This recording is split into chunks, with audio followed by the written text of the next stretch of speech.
Hello साथियों, reasoning के इस बेहतरीन से वीडियो में एक बार फिर से आपका स्वागत है। अभी आज हम लोग जो देखने वाले हैं वो होगा आपका रीजनिंग का प्रैक्टिस सेट। अभी तक हम लोगों ने बहुत सारे वीडियो में बहुत सारे प्रश्नों को डिस्कस किए हुए हैं। रीजनिंग के बहुत सारे प्रश्नों को हम लोग ऑलरेडी देख चुके हैं।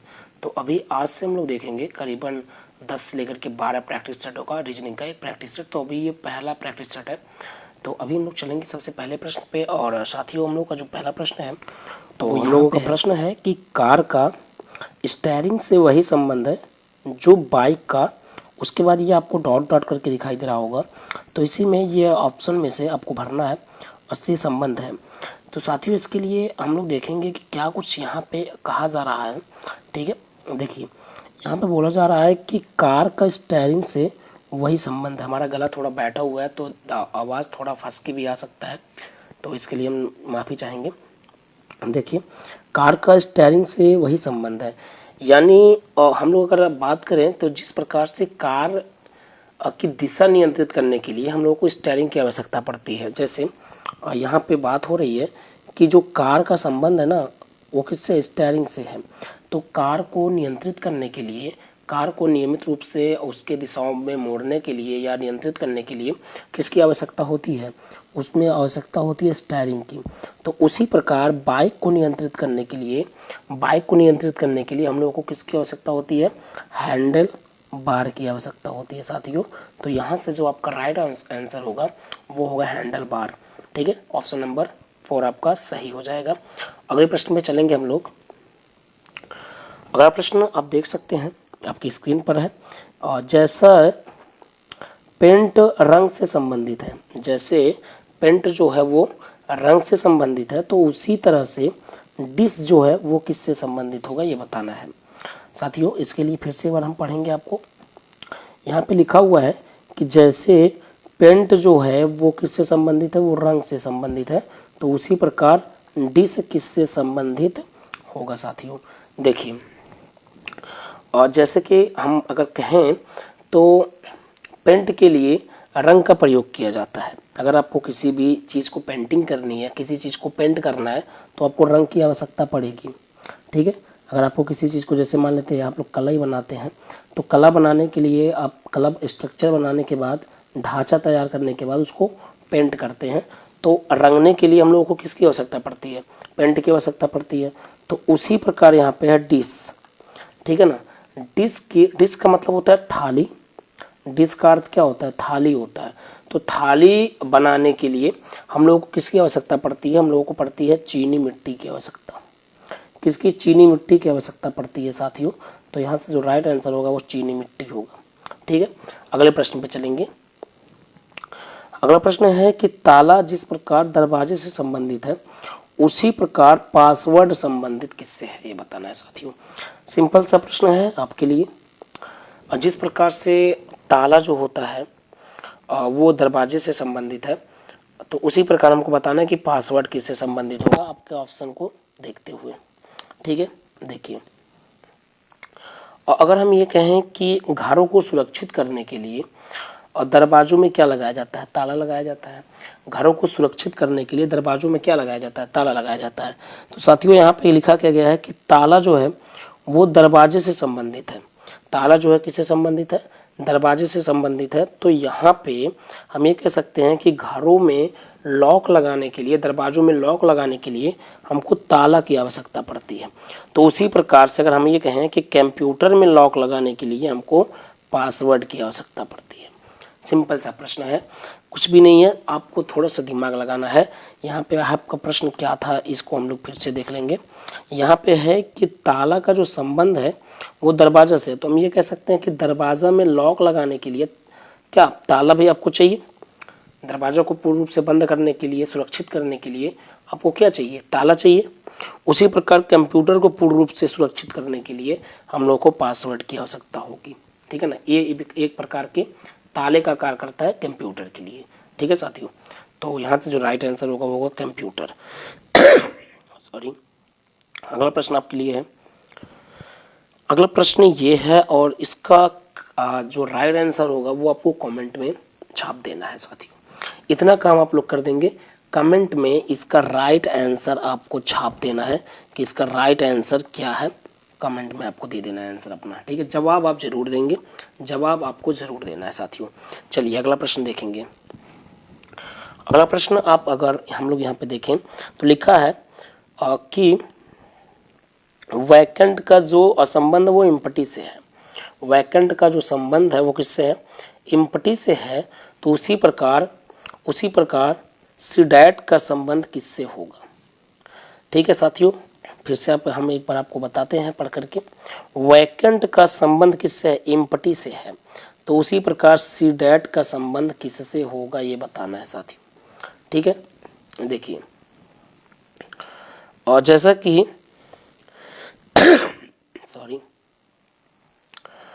जैसा कि वैकेंट का तात्पर्य भी होता है खाली और इम्पटी का भी मतलब होता है खाली, ठीक है। वैकेंट का मतलब भी होता है खाली और इम्पटी का मतलब भी होता है खाली। ये दोनों एक दूसरे के सिनोनिम्स हैं, ठीक है।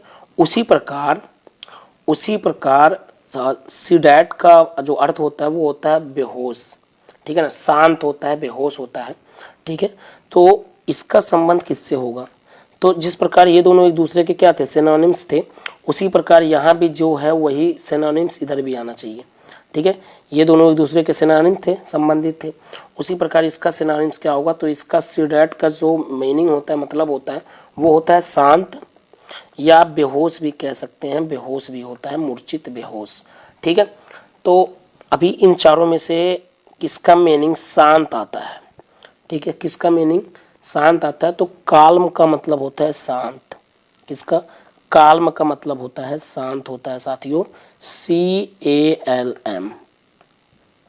काल्म का मतलब होता है शांत। तो सिंपल सा यहाँ से जो राइट आंसर आपका निकल के आएगा वो होगा काल्म, राइट। फिर से एक बार आप समझ लीजिएगा, कुछ है नहीं, आपको थोड़ा सा मीनिंग याद करना, इसमें थोड़ा सा मीनिंग आपको याद कर लेना होगा। जैसे वैकेंट का मतलब होता है खाली, ठीक है, और इम्पटी का मतलब भी होता है खाली। तो ये दोनों एक दूसरे के क्या हो गए? सिनोनिम्स हो गए, ठीक है ना। तो ये दोनों एक दूसरे के सिनोनिम्स हो गए। तो यहाँ भी जो आएगा उसी का सिनोनिम्स यहाँ भी आएगा। यहाँ पे लिखा है सीडैट। सीडैट का मतलब होता है शांत, बेहोश, शांत कहिए, बेहोश कहिए। तो उसी प्रकार अब यहाँ पे जो ऑप्शन में आपको दिखाई दे रहा है, इसमें से किसका मतलब शांत होता है? तो आपका होता है काल्म का मतलब शांत। किसका? काल्म का मतलब शांत होता है। तो यहाँ से ये भरा जाएगा यहाँ पे, राइट। चलेंगे अगले प्रश्न पे।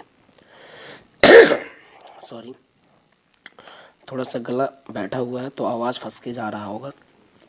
देखिए, अर्थ का जो संबंध यहाँ दिया है वो बाल से दिया है। उसी प्रकार पैनकेक का संबंध किससे होगा साथियों? सिंपल सा प्रश्न है, सेम वैसे ही है, ठीक है। अर्थ का संबंध है किससे? बाल से है, ठीक है। देखिए, जो अर्थ है, अगर उसकी हम लोग शेप के बारे में बात करें तो अर्थ गोलाकार होता है, ठीक है ना। मतलब ये हम कह सकते हैं कि वो गोलाकार होता है। तो जब अर्थ गोलाकार हो गया और बाल भी क्या होता है? गोलाकार होता है। तो इन दोनों में सिमिलरिटी देखने को मिल रहा है, सिमिलर देखने को मिल रहा है। ये जिस शेप में होता है उसी शेप में आपको बाल भी देखने को मिलता है। तो ये दोनों अगर एक दूसरे के सिमिलर हैं तो यहाँ भी जो आएंगे वो एक दूसरे के क्या होंगे? सिमिलर ही होंगे साथियों। तो यहाँ पे है पैनकेक। पैनकेक का हिंदी मतलब होता है मालपुआ। क्या होता है? मालपुआ। अब मालपुआ का अगर आप शेप देखेंगे तो मालपुआ कुछ इस तरह का होता है, और गोलाकार होता है, चपटा होता है, ठीक है। कैसा होता है? गोलाकार होता है और चपटा होता है। तो यहाँ पे अगर हम बात करें, ऑप्शन में यहाँ भी ऐसा आना चाहिए जो गोलाकार हो और चपटा हो, कुछ मालपुए के शेप का। आपको स्क्रीन पे मालपुए का चित्र दिखाई दे रहा होगा, ठीक है ना। तो इसी शेप में आपको चाहिए। तो यहाँ पे एक ऑप्शन में देखेंगे तो हम लोग को एक ऑप्शन में दिखाई दे रहा है और डिस्क। अब डिस्क के बारे में अगर हम बात करें तो डिस्क भी इसी शेप में ही होता है, ठीक है। यानी जिस शेप में आपका पैनकेक होता है उसी शेप में आपका डिस्क होता है। तो राइट आंसर यहाँ से आपका जो निकल के आएगा वो होगा आपका डिस्क, ठीक है। क्या होगा? निकल के डिस्क होगा, राइट। चलेंगे अगले प्रश्न पर।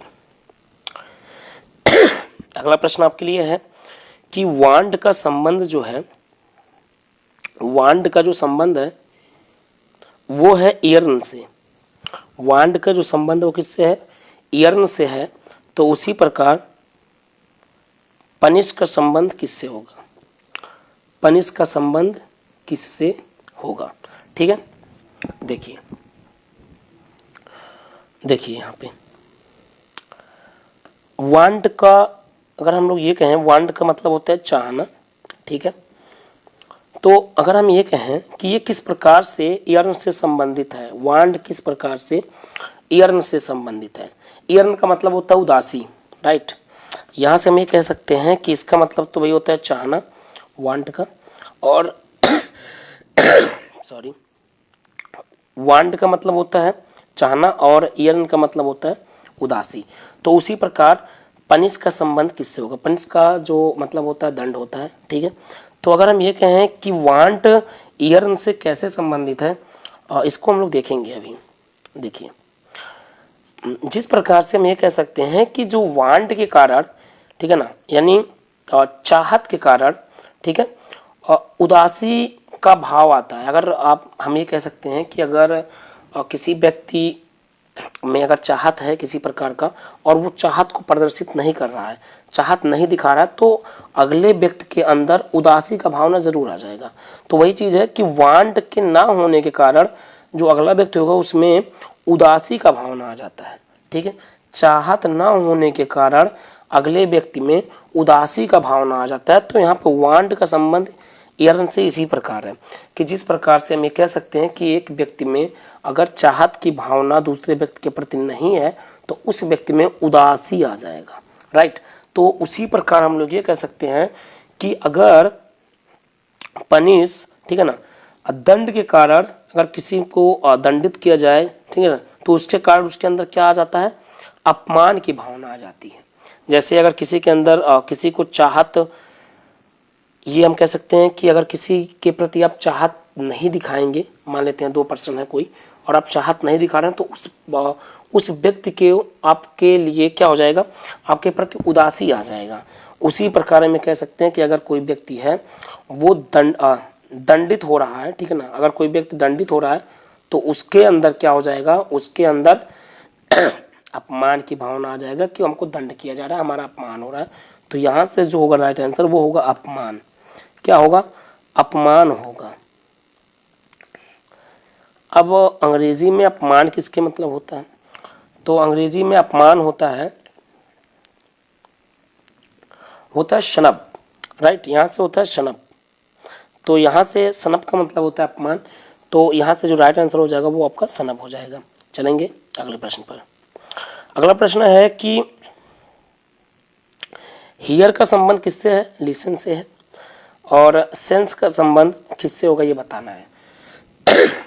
देखिए, हियर का संबंध लिसन से किस प्रकार से है। हियर का मतलब भी होता है सुनना और लिसन का मतलब भी होता है सुनना। तो ये दोनों एक दूसरे के क्या हुए, सिनोनिम्स हो गए। ये दोनों एक दूसरे के क्या हो गए, सिनोनिम्स हो गए। उसी प्रकार हम ये कह सकते हैं कि सेंस का मतलब होता है बुद्धि, ज्ञान, ठीक है। सेंस का मतलब क्या होता है, बुद्धि, या हम ये कह सकते हैं कि ज्ञान, समझ, ठीक है, जो भी आप कह लीजिए। तो सेंस का मतलब होता है समझ, ठीक है ना। तो अब यहाँ पे आपको भी ऐसा मीनिंग बताना होगा इन चारों में से जिसका मतलब समझ निकलता हो, क्योंकि ये दोनों क्या थे, सिनोनिम्स थे, तो इधर भी सिनोनिम्स ही आएगा, ठीक है। तो इनमें से ऐसा कौन सा मीनिंग है जिसका मतलब समझ निकलता हो, ठीक है। तो वो होता है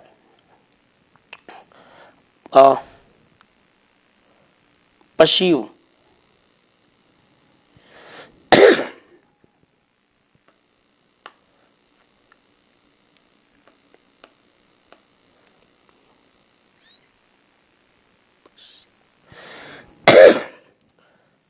तो वो होता है साथियों परसीव। परसीव का मतलब ये होता है समझ। तो यहाँ से जो राइट आंसर आपका निकल के आएगा वो होगा परसीव, ठीक है। अगला प्रश्न देखेंगे। अगला प्रश्न आपके लिए है कि समरूपता के आधार पर नहीं दिए गए विकल्पों में से नहीं दिया गया युग्म ज्ञात कीजिए, ठीक है ना। तो यहाँ पे हमको ये बताना है कि कौन सा युग्म सही होगा, इसको देखते हुए, ठीक है। देखिए, और द्रव का संबंध किससे है, लीटर से है। द्रव का संबंध किससे, लीटर से है। तो उसी प्रकार इधर भी हमको बताना है कि कौन सा संबंध सही होगा, इसको देखते हुए। तो अगर हम बात करें और जैसे यहाँ द्रव का संबंध किसके साथ है, लीटर के साथ है, तो हम ये कह सकते हैं कि जो द्रव होता है वो किसमें मापा जाता है, वो लीटर में ही मापा जाता है, लीटर में नापा जाता है। ठीक है, तो द्रव किसमें नापा जाता है, लीटर में नापा जाता है। तो उसी प्रकार जो वजन होता है वो किलोग्राम में मापा जाता है। तो यहाँ से राइट आंसर आपका फर्स्ट ही होगा। ठीक है, जो वजन होगा वो किस में मापा जाएगा, किलोग्राम में मापा जाएगा। तो राइट आंसर फर्स्ट हो गया। अगला प्रश्न देखेंगे, निम्नलिखित में पहले दो अक्षरों के बीच एक निश्चित संबंध है। पहले दो अक्षरों के बीच यहाँ पे एक निश्चित संबंध है और दिए गए विकल्प में से उस शब्द अक्षर या शब्द युग्म अक्षर युग्म का चयन करें जो तीसरे शब्द के साथ वैसा ही संबंध रखता हो। ठीक है, अगर हम लोग देखें तो यहाँ प्रथम दो अक्षरों में यहाँ पे और यहाँ पे कुछ अपना अपना संबंध दिखाया गया है। तो उसी प्रकार का संबंध हमको इधर बताना है। ठीक है, बॉक्स का संबंध है 41 से, मैप का संबंध है 30 से, तो रैट का संबंध किससे होगा बताना है साथियों। देखिए, पहले हम लोग बात करेंगे बॉक्स के बारे में। बॉक्स, अगर बॉक्स को हम लोग देखें तो बॉक्स का संबंध है किसने, 41, और बॉक्स की स्पेलिंग है BOX। अगर हम लोग चलें अल्फ़ाबेट में और इसकी नंबरिंग कर दें तो नंबरिंग कितनी होती है, बी की जो नंबरिंग होती है वो होता है 2, और जोड़ते चलते हैं नंबरिंग किसकी, ओ है, ओ की नंबरिंग होती है 15 यानी 15। फिर यक्स है, यक्स की नंबरिंग होती है 24। ठीक है, 24। अगर हम इन तीनों को जोड़ते हैं तो कितना होगा, देखिए 24 तो 26, और 26 और 15 को हम जोड़ेंगे तो होगा 41। ठीक है, कितना होगा, 41 होगा। तो अगर हम बॉक्स की नंबरिंग कर लिए और उसको जोड़ दिए तो ये जो 41 से उसका संबंध दिखाई दे रहा था वो मिल जा रहा है। उसी प्रकार हम लोग मैप के चलेंगे। मैप के हुआ हम लोग इसकी स्पेलिंग को पहले लिखें और इसकी नंबरिंग करते हैं। तो एम की जो नंबरिंग होती है वो होती है 13, ए की जो नंबरिंग होता है 1, और पी की जो नंबरिंग होती है वो होती है 16। सबको जोड़ेंगे तो 16 यानी 16 + 1 17, और 17 और 13 जोड़ेंगे तो हो जाएगा 30, जो कि यहाँ पे आपको संबंध दिखाई दे रहा है। तो उसी प्रकार हम लोग रैट में भी कर लेंगे। देखिए, रैट को पहले लिखेंगे,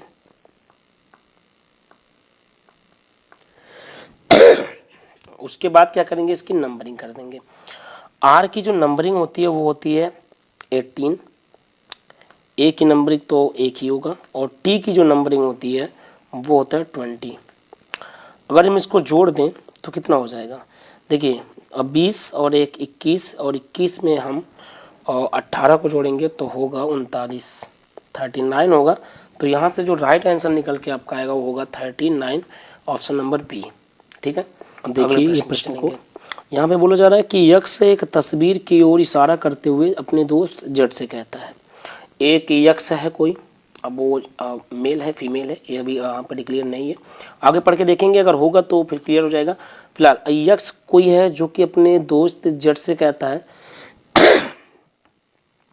एक तस्वीर की तरफ इंगित करते हुए, यानी एक तस्वीर की तरफ इशारा करते हुए कहता है कि वह मेरे पत्नी की पुत्री के पति का बेटा है। क्या कहता है कि वह मेरे पत्नी की पुत्री। अब देखिए, अगर मेरी पत्नी की पुत्री की बात किया जाए तो पत्नी की पुत्री यानी यक्स की भी पुत्री कहलाएगी। पत्नी की पुत्री होगी तो उसका भी तो पुत्री कहलाएगी। तो यहाँ से इतना क्लियर होगा कि जो यक्स है वो क्या है, मेल है। क्या है, मेल है, यानी पुरुष है। ठीक है, तो यक्स की पत्नी की पुत्री यक्स की भी पुत्री कहलाएगी, और पुत्री के पति यानी अगर पुत्री की पति की बात किया जाए तो यक्स मेल था, और इसकी पुत्री के पति क्या होगा, इसके दामाद होंगे। ठीक है ना, पुत्री का पति क्या होता है, इसके दामाद होंगे, और पति का बेटा यानी पुत्री का पति का बेटा जो होगा वो उसकी पुत्री का भी बेटा कहलाएगा। भाई पुत्री के पति का बेटा, ठीक है ना, यानी उसके दामाद का बेटा भी क्या कहलाएगा, उसका नाती कहलाएगा। क्या कहलाएगा, नाती कहलाएगा। तो जो राइट आंसर होगा वो आपका होगा ऑप्शन नंबर फर्स्ट। ठीक है, नाती। ठीक है, यहाँ से राइट आंसर फर्स्ट हो जाएगा। अगला प्रश्न, इसके बाद वाला प्रश्न देखेंगे कि रमन ने अनंत से कहा, रमन ने अनंत से कहा कि परसों मैंने अपनी दादी की पुत्री के एकमात्र भाई को पढ़ाया। रमन ने किसे पढ़ाया था? ठीक है ना, तो रमन ने किसे पढ़ाया था ये बताना है। तो यहाँ पे अगर हम बात करें, रमन ने अनंत से कहा कि परसों मैंने अपनी दादी की पुत्री के एकमात्र भाई, देखिए अगर दादी की पुत्री होंगी तो रमन की वो क्या होंगी, रमन की वो बुआ होंगी। क्या होंगी? बुआ होंगी। ठीक है, और इनकी एकमात्र भाई हैं, तो रमन की जो बुआ हैं उनकी एकमात्र यानी उनकी बुआ के एकमात्र भाई हैं, इसका मतलब वो रमन के क्या होंगे? पिता होंगे। भाई जब एक ही भाई हैं या तो चाचा हो सकते हैं या तो पिता हो सकते हैं, पर जब एक ही भाई हैं, वो अकेली हैं, उनकी बुआ के एक ही भाई हैं, इसका मतलब वो रमन के पिता ही होंगे, चाचा नहीं हो सकते, क्योंकि जब एक ही भाई हैं तो रमन उन्हीं का लड़का होगा। ठीक है ना, तो यहाँ से जो रमन ने पढ़ाया वो किसको पढ़ाया? अपने पिता को पढ़ाया। ठीक है ना, किसको पढ़ाया? अपने पिता को पढ़ाया। अगला प्रश्न देखेंगे, निकिता की माँ के भाई का बेटा सुरेश है। ठीक है, देखिए निकिता कोई एक लड़की है, निकिता की माँ के भाई का बेटा। अभी आप सोचिएगा, निकिता की माँ, अगर निकिता की माँ का भाई होगा तो निकिता का क्या होगा? मामा होगा। ठीक है, निकिता की माँ का भाई क्या होगा? निकिता का मामा होगा। और भाई का बेटा यानी निकिता के मामा का बेटा कौन है? सुरेश है। यानी निकिता के मामा का बेटा कौन है? सुरेश है। तो सुरेश का निकिता के साथ क्या संबंध है? मामा का बेटा क्या होता है? भाई होता है। ठीक है ना, तो यहाँ पे लिखा है ममेरा भाई। क्या? ममेरा भाई। ठीक है ना, ये आपका ऑप्शन सही हो जाएगा। अगला प्रश्न आपके लिए है कि वी जो है वो के और यम का बेटा है। वी जो है वो के और यम का बेटा है। ठीक है ना, वी किसका बेटा है? के और यम का। तो वी बेटा हो गया किसका किसका? के का और यम का। ठीक, वी जो है वो बेटा है किसका? के का और यम का। अब इतना तो क्लियर है कि अगर वी इन दोनों का बेटा है तो इसमें एक मेल यानी उसकी माता होंगी और एक फीमेल यानी उसके पिता होंगे, लेकिन कौन माता कौन पिता अभी ये डिक्लेयर नहीं है। ठीक है, उसके बाद पढ़ेंगे, यहाँ बोला गया यम यच और जी का बेटा है। जो यम है वो किसका बेटा है? ये यच का और जी का बेटा है। इसका मतलब ये अभी क्या हो गया? मेल हो गया। ठीक है, इतना क्लियर हो गया कि यम जो है वो मेल है। ठीक है, यम जो है वो बेटा किसका है? यच का और जी का। तो इसका मतलब क्या हुआ? इसका मतलब वी के ये दादा दादी होंगे। वी के क्या होंगे? ये दादा दादी होंगे, बट इसमें कौन दादा है कौन दादी अभी क्लियर नहीं है। फिर पूछा गया है कि यच और जी वी के हैं। यच और जी वी के क्या है? दादा दादी। ठीक है ना, अभी देखिए ये वी के माता पिता थे के और यम, जो कि उनके पिता थे यम, और पिता के जो माता पिता हैं वो यच और जी हैं, तो इनके क्या होंगे? दादा दादी तो होंगे। तो यहाँ से जो राइट आंसर होगा वो दादा दादी होगा। राइट, चलिए अगला प्रश्न देखेंगे। यहाँ देखिए बोला जा रहा है कि विक्की विनोद का पुत्र है। विक्की जो है, विक्की किसका पुत्र है? विनोद का पुत्र है।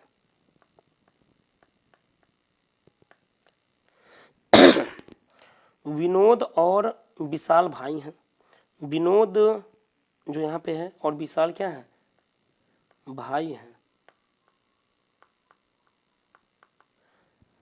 विक्की विशाल का कौन है? देखिए विक्की जो है वो विशाल का क्या है? जब विक्की विनोद का पुत्र है, ठीक है, तो ये दोनों भाई हैं, इसका मतलब विक्की का ये क्या होंगे? चाचा होंगे। विक्की के क्या होंगे? ये चाचा होंगे। तो यहाँ लिखा हुआ विक्की विशाल का कौन है? विक्की विशाल का क्या है? देखिए चाचा तो विशाल है ना, विक्की विशाल का कौन है? इसका मतलब विक्की जो होगा वो होगा भतीजा। ठीक है, क्या होगा? भतीजा होगा। तो यहाँ से जो राइट आंसर होगा ऑप्शन नंबर 4 होगा। ठीक है, तो आज के लिए बस इतना ही, फिर मिलेंगे अगली वीडियो में, तब तक के लिए धन्यवाद, थैंक यू।